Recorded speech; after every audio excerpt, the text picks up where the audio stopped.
안녕하십니까. 발자국TV의 진영수입니다. 오늘은 제 이야기를 좀 할까 합니다. 물론 아끼다 똥된 사연입니다. 아들이 의대를 다시 다니면서 2주 동안 짧은 방학을 해서 집에 온다고 해서 집사람이 복숭아를 한 박스 샀어 또 왔습니다. 아들이 집에 오면서 며느리가 복숭아 한 박스 샀습니다. 저는 복숭아를 딱딱한 복숭아 또 청도 복숭아를 좋아합니다. 물렁물렁한 그거는 왠지 조금 꺼려한 데서 누가 깎아 놓으면 먹을까 몰라도 제가 찾아서 먹지는 않습니다. 그래서 갈 때 또 아들 며느리한테 좀 싸주고 그래 했는데, 물론 가고 나서 물론 비도 왔지만은 일주일 만에 복숭아 거의 다 썩었습니다. 그래서 여러분, 맛있는 과일 있으면 승한가하고 상품하고 있으면 여러분 뭘부터 드십니까? 그래서 저는 항상 깨끗하고 좋은 것부터 더 먹어야 맞는 건데, 통상 부모 된 입장에서는 좀 병들고 나약하고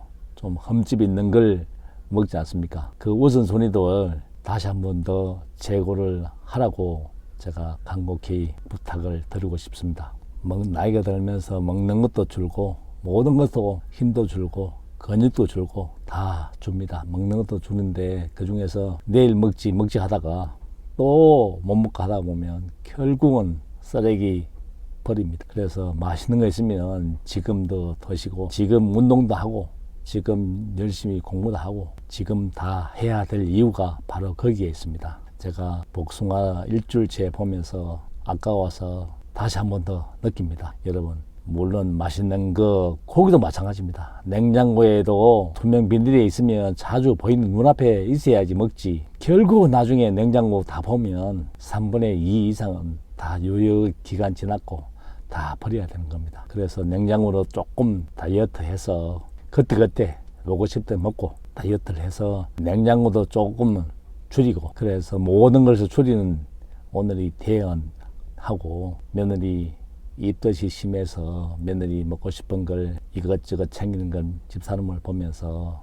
며느리 물론 한테 해주는 그 사랑이 제가 집사람이 입덧이 심할 때 주말 우한다고 챙기지 못한 게 조금 마음이 찡합니다. 그리고 며느리가 몇 번 전복을 몇 박스 보냈는데 전복 손질을 하면서 엄청나게 힘이 들었는 것 같습니다. 먹을 때는 먹는 것이 좋았지만도 참 많은 손을 거치지 않습니까? 전복도 그 과정에 있는 것 같습니다.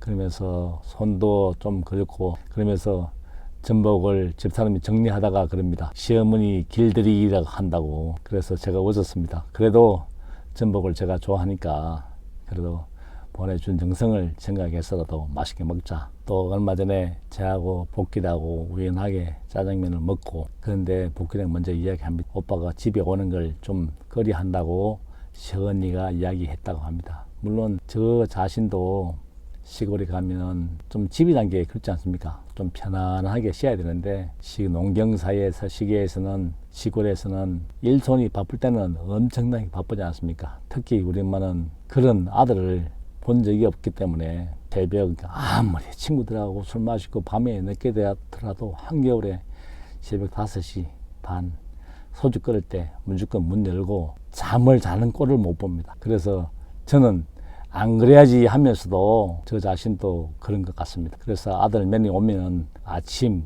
운동도 제가 생략을 합니다. 그러다 보니까 아침 4시 만에 나가서 운동을 안 하고 보니까 배도 안 고픕니다. 왜냐면은 그때 활동을 안 하니까. 저는 아침 4시 만에 나가서 1시간 반 동안 운동하고 집에 오면은 배가 고파서 아침이 얼마나 맛있는지 모릅니다. 삼겹살 굽어 먹고, 그래도 양이 자는데 남들은 아침에 삼겹살 굽어 먹고 온다고 하면 이해를 못 하는데, 제가 늦잠을 자보니까 배도 고프지 않습니다. 그래서 사람은 역지사지로 상대방 입장이 되어 봐야지 느끼는 것 같습니다. 그래서 언제 일어나는가, 9시 반 10시 돼도 안 일어나는 걸 보면서 저는 허리가 아파서 혼났습니다. 그래서 자기 라이프 스타일로 살고, 저는 손님도 마찬가지고 오면은 1박 2일이 딱 좋은 것 같습니다.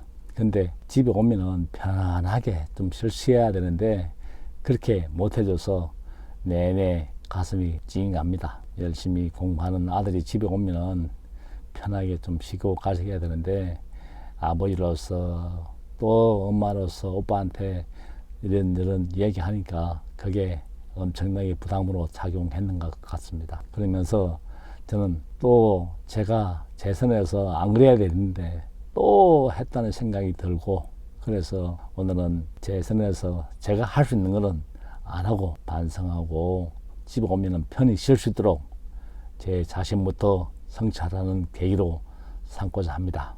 발자국 TV의 진정수입니다.